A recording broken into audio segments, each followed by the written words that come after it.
Now, you can't get into the Alamo because it's not open at night.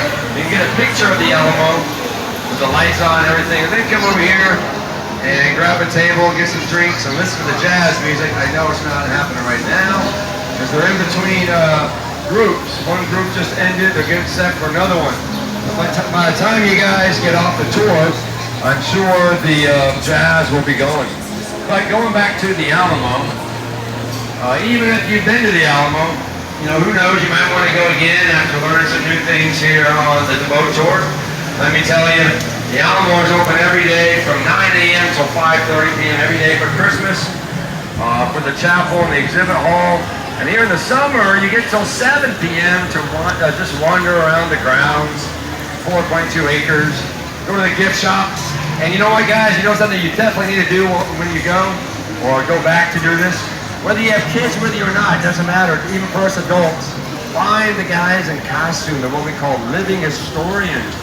And they really bring things to life, whether it be demonstrations or reenactments or hands-on activities. They'll show you what life was like back before the Alamo even was the Alamo. Guess what? The Alamo was actually its second life. It started its first life as, you know what? A mission.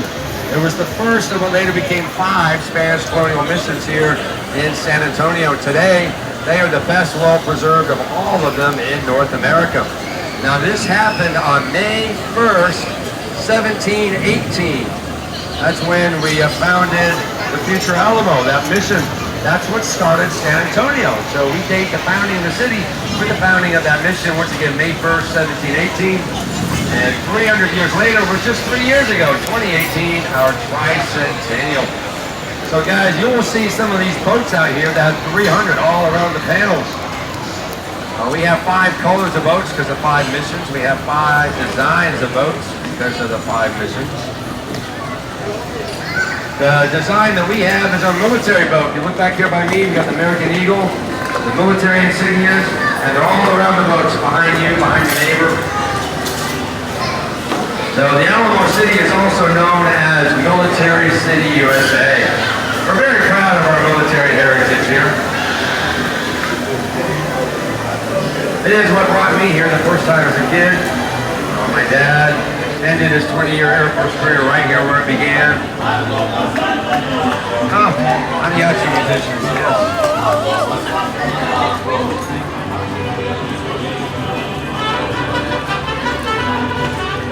Well, I'd love to stay and listen to the music, but you guys can come back after.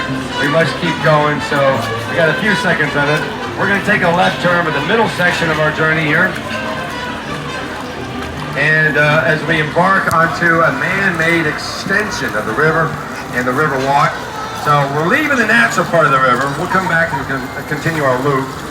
But for our 250th birthday in 1968, we got to hold the World's Fair here. But the thing was, we chose, we carved out a 92.5-acre site up ahead in the southeast part of downtown to hold the fair. But you know what? The river and the river walk that we built more than a quarter century earlier, and people didn't know about it, was a quarter mile west, so behind us now. So we decided to bring the beauty of the river and the river walk all the way to the front doorstep of the fairgrounds. So we carved it, or we dug 4 or 5 feet deep here, and the water's coming in. So this is all man-made. And the World's Fair was a great success. It really helped to propel us to the world stage. And we had millions of visitors during that short period of time here. 6 months, in fact. The 6th of April to 6th of October. We hosted over 6 million visitors from all over the world. And up until the pandemic, we had more than triple those numbers because we were doing over 40 million visitors a year to San Antonio. Then the pandemic hit, and of course tourism stopped, so I don't know where we are now, but I'm just personally glad that you guys are here. So I can take you around the river, tell you stories, show you some of the cool sights here. We got a great one coming up right after this corner. I'm gonna take it nice and slow and safe. So get your cameras ready, because it's actually my favorite photo op of the whole tour. And the next time I come by here, it'll be nighttime, and I won't be able to see it as good. So many people think the tour is better at night. I completely disagree. I think it's better from the daytime. It's like right now, sunset time, it's great. So right past these waterfalls, to my right, up high in the sky, is the Tower of the Americas. You see it right there? And the Tower of the Americas right there. You can see those windows. When I come by the next tour, you won't be able to see the windows. They'll just be dark. There's some lights there. But that's where the windows are important, because that's where the elevators take you. The top row of windows is the observation deck. The bottom row of windows is a rotating restaurant. Really, really cool. You can get away from all the crowds. Go up there tonight if you want. The website is toweroftheamericas.com. You can call them up and say, hey, we just heard about it. We don't have reservations. Can you accommodate us? And then I'm sure they'll say, even though it's Saturday night, come on down. Or you can do it tomorrow. The elevators operate the same hours as we do now, noon to 10 p.m. every day. So toweroftheamericas.com, look at the menu, make the reservations.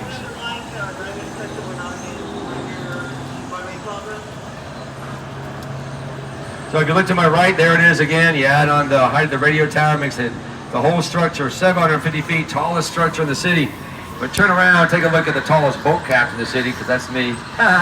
6'5". This is what it looks like when you're this tall, and the bridge is not high enough. Yeah. Ooh, you like that? Yeah. Guess what? Sometimes it's a lot lower. Even earlier today it was, so it always varies. But look over there. See how the bridge comes down? Well, we're going to turn around up there. See, there's a boat coming towards us. That'll be us in a little bit. And on the way out, it's going to be even lower. So you just wait. So this is the second of our 3 loading docks.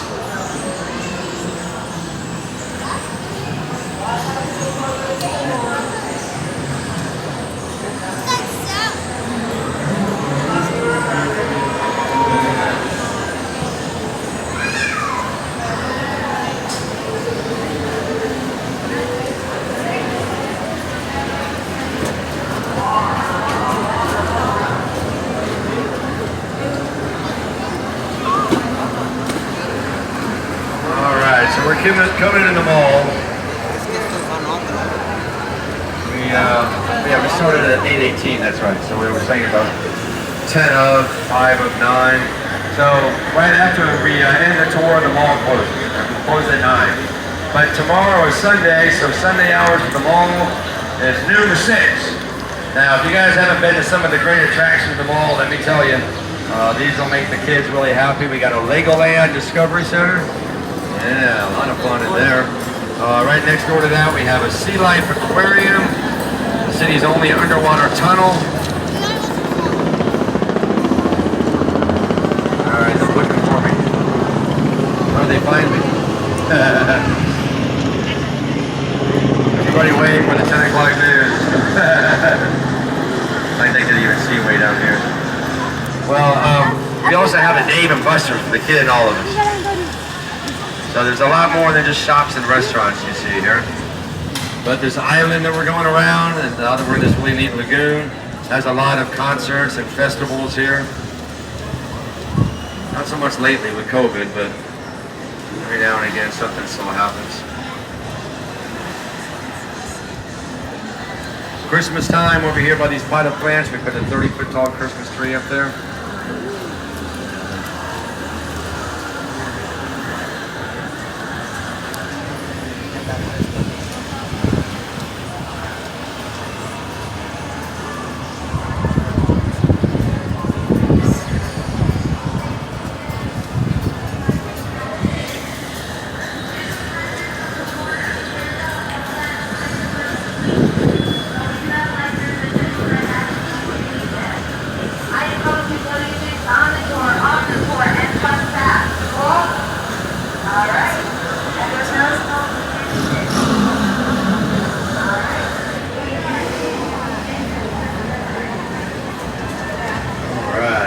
Leave the mall, go by nice and slow. We don't want to cause the boats to be rocking as they're trying to tie down and load up and unload. So let me tell you, around the corner as we leave the mall, the story about how we got the name San Antonio. So before the town began, May 1st, 1718, It was a river before that. Actually, it was 27 years earlier. We named it for St. Anthony de Padua. He was a Franciscan Portuguese priest born in Lisbon, Portugal, the capital, and died in Padua, Italy. Hence the name, just west of Venice. Now more about St. Anthony de Padua. As soon as I shake my head one more time, guys. Oh boy, see what I mean? On the way out, it's lower. Yeah. All right. There's St. Anthony. All right. So, St. Anthony was born over 800 years ago in the year 1195. Died a few years later, June 13th, 1231. And by the next year, June 13th had already become his feast day in honor of him. Then several hundred years later, June 13th, 1691, when Spanish missionaries are passing through here for the first time ever, they come upon this river, and they're so awe-inspired by its beauty, like I hope you guys are as well tonight. Sun setting over there, we're heading west. And well, that day they stopped, they held mass, gave thanks, and said, you know what? Let's name the river after St. Anthony, because it was his feast day after all, June 13th. Now in Spanish, St. Anthony's River becomes Rio San Antonio, and the name was born. And then, 27 years later, May 1st, 1718, right, the town begins. When they come back to the river, and this time they stay to build the first of those 5 missions, the one we now know later became the Alamo, giving the new name of the river to both the town, San Antonio, and the mission, calling it Mission San Antonio de Bolero. And now you see how it all nicely ties together right around the river. June 13th and St. Anthony with the Alamo and San Antonio from the very beginning, even before it was the Alamo. Well, as we get set to leave the man-made extension up there, we'll take a left turn and go south just for a little bit, and then we'll take another right turn and continue heading west for a ways. All clear right here, sir. So what we're going to do, we take that left turn, we're going to go by our last loading dock, which is right across from our next story. Something else that was built for the World's Fair. This beautiful hotel called the Hilton Palacio del Rio, Palace on the River. If you look to my left, up here past the tree, way up high in the sky, you'll see the name in blue and red letters, or white and red, okay. It was blue and red during the day, they already changed to the lights. The lights are on, so it's white and red. But anyway, you see where it says Hilton Palacio del Rio, Palace on the River. So a really neat story about how the hotel came to be, guys. Beginning with the fact that we didn't get started building it until quite late. So with very little time in which to build, we had to go very quickly. Built it so fast with crews working around the clock that the hotel is now in Guinness World Records as the fastest hotel of its size ever built. So guys, it's 21 floors, almost 500 rooms, and we did the whole thing in just 202 days, less than 7 months. Now, as amazing as that is, I think it's even more incredible the way we did it, because the only way we got it done so quickly is by using a brand new method of construction that had never been done before, and it was so successful that it's become quite commonplace today. So this was the first mass use of modular construction, where you build from the outside in. So each and every one of these rooms, guys, they were all done outside the building and then put into the building, fully done. With everything about it done. So look over here, the lights are coming on. Look like little boxes, like balconies. That's what they are. Each and every room is a little 9-foot high box, same length, same width. Little cookie cutter construction, if you will. So what we did is the first 4 floors were built here as a foundation, and then 7 miles south of here, we had more room. Each and every room was done modular style, putting everything in there that would normally go in a room, just not done in the building. Plumbing, lighting, electrical, carpeting, furniture, all of that. And then when they were done, we put them on flatbed trucks, drove them over here, stacking them on top of like the box you see, attaching the steel cables, hauled them up on cranes, and slipped them right in place. Pretty amazing, huh? If you picture Legos meets Tetris, yeah, it gives you a pretty good visual of how those rooms got put in there.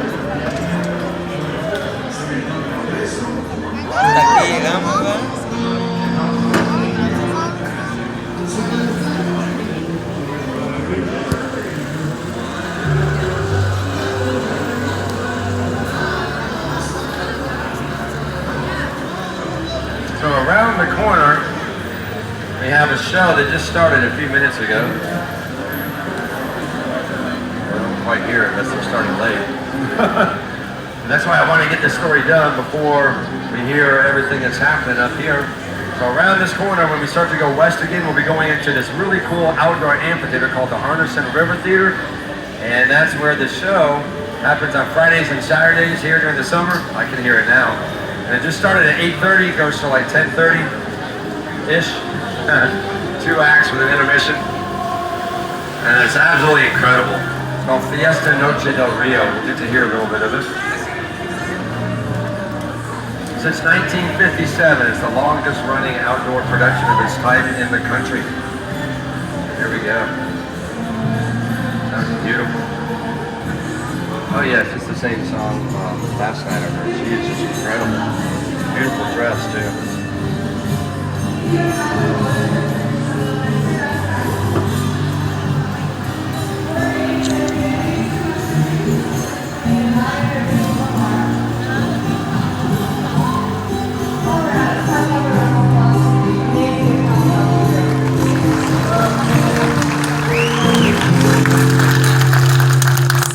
Novios, mantenemos un cariño limpio y puro, como todos recordamos el momento más oscuro, para hablarnos, para darnos el más dulce de los besos, recordar de qué color son los cerezos.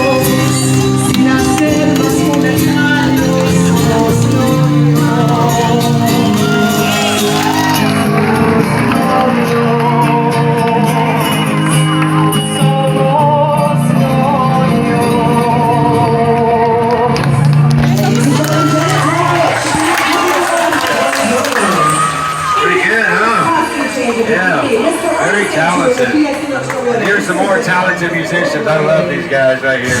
Yeah. We're backstage now. Yeah. Pretty neat, huh? And it's really cool that we're finally having shows going again. Well, outside, you know. We still have a ways to go. Like I said, we're still in the pandemic, but we're trying to get a little bit better. Over here to my right, big sculpture of a cowboy. So behind it, in that 3-story building, is called the Briscoe Western Art Museum. It'll be open tomorrow on Monday, 10 a.m. till 5 p.m. Hunter Villa's last known saddle, Santa Anna's ceremonial sword. Right now, there's a summer exhibit entitled "New History of the Hollywood Western."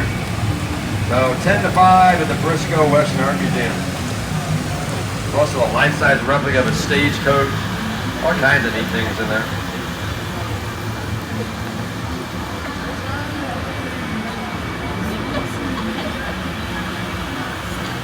Alright, I'm gonna duck and bob and weave back here while I turn the boat, do a little dance of my own. Because this, the walls of this bridge just don't match up to the river here. Now let me tell you the other half of the story, how we got our name, San Antonio. So, remember that mass they had, St. Anthony's Feast Day, June 13, 1691? Look to my right. This is where we believe the mass took place. So, if you look behind me, on that sculpture right there, well, a little bit too soon, sorry. Okay, right there. Now you can see the praying hands and the cross on that black sculpture. That was placed there 30 years ago on St. Anthony's Feast Day, June 13th, 1991, to mark the 300-year anniversary of the Mass that led to the naming of all this. A little bit more water, then I'm going to show you a really cool building. Keep your cameras handy. It's going to be on to my left in a little bit. Really high up. It's one of the tallest buildings in the city. For almost 60 years, it was the tallest building it was when I got here as a kid. One of the few buildings also that I think looks good during the daytime and at night. All right, to my left, way up high in the sky. Look at that incredible looking building. See those top tiers, the gargoyles sticking out the sides. Many different sides. In fact, we have 8 sides. So that building is the tallest 8-sided tower in the whole country. It's had many names over the years, but today we call it the Tower Life Building. And as we approach the very base of the building, you can look down here at the bottom part, and you can see about 1 floor up, pairs of ugly faces. They're ugly for a reason, to ward off evil spirits and stuff like that. They're a kind of gargoyle called grotesque. And in between these gargoyles, the other gargoyles up there, all kinds of tall pointed spires and ornate decorated elements, all common characteristics of neo-Gothic architecture. I know what that is. And then up in front of the boat, we have the Bexar County Courthouse, dating back to 1896. We'll get a good view here as soon as we come out from the bridge. We'll get a lot closer to it. Made with all native Texan granite and red sandstone. It's become the largest and as well as the oldest continuously operating historic courthouse in all of Texas. Right there, guys, Bexar County Courthouse. That's beautiful to look at too. But if you turn around now, you can get a good view of the western side of the Tower Life Building. Look at that. Pretty good sight, huh?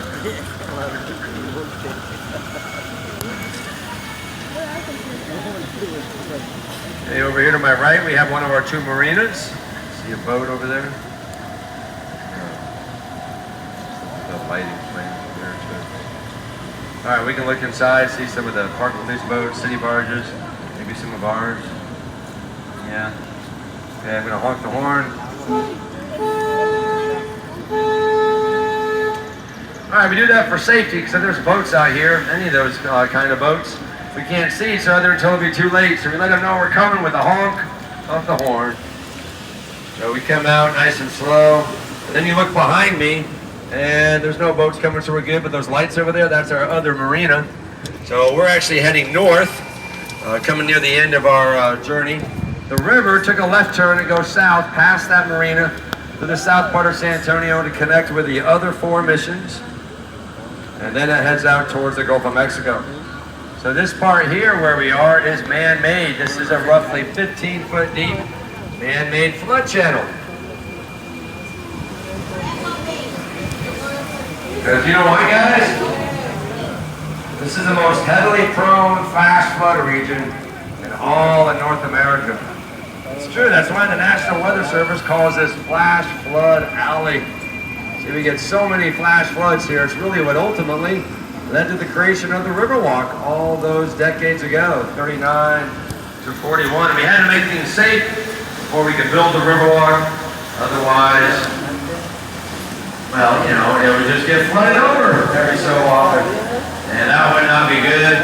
And the Riverwalk would have never been able to become the most popular tourist destination in the whole state of Texas if it wasn't safe down here.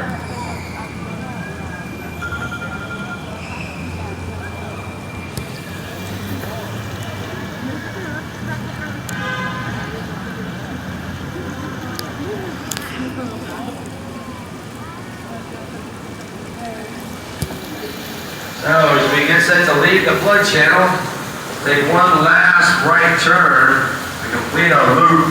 We'll be once again facing east towards the Alamo. If you want to head that direction, get a picture of the Alamo at night. You can go listen to jazz or go anywhere, any one of these places we talked about. So let me tell you about these gates. They're for a safety measure too. The one we came out of, that gate goes up really slowly. That's how it closes. This one here comes down very slowly. So, and as we pass underneath it, you can look up and see the gate. Imagine it coming down. So the way they work is when it rains real heavily, by closing these gates, we're able to make sure it doesn't flood in this inner part. And the flood channel we're leaving right now keeps it safe out in that area. So just a little bit of the behind the scenes kind of inner workings of the safety mechanisms of the river and the Riverwalk you wouldn't know about otherwise. But with that, it brings us to the end of our journey, guys. Like I said, it goes so quickly. Just a quick little overview, little intro to San Antonio, if you will. And right as estimated, about 9:15. So I do hope you had fun, learned a few things, had a few laughs. If you enjoyed yourselves, tips not only allowed and accepted, of course, tips are also always very much appreciated. I do appreciate you guys coming out here and giving me a little bit of your evening.